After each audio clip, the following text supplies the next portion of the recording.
yung residue sa kanyang sa kanyang ilong. Oh, may pulburon pa.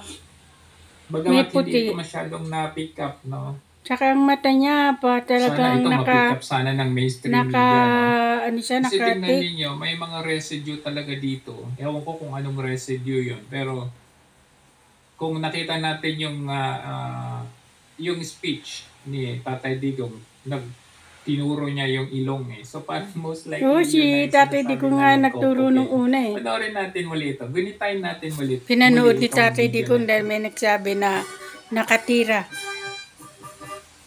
We shall have the replay ceremony. Tidak. Telah.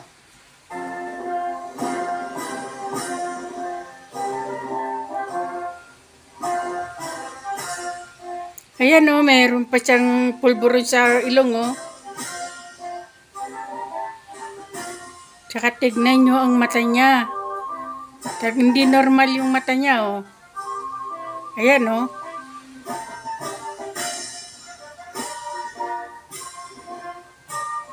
Tignan nyo guys. Yung ilong niya mayroon pang pulburon oh. Katitira lang oh. Ay grabe, hindi niya inalis. Tsaka tignan mo yung mata niya, talagang mapula.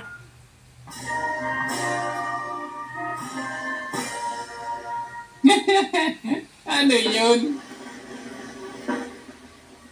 What the? Ano yun? Ayan o. Meron magsasabi dyan na punasan yung ilong. Tinuro yan ni Tatay Digong eh.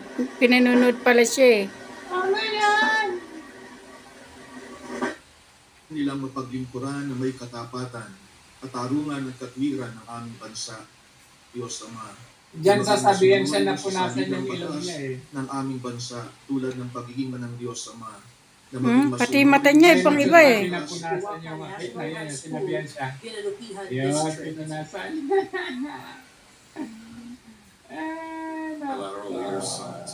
They will advance a partnership based on Halatang lutang oh. Ferdinand Pati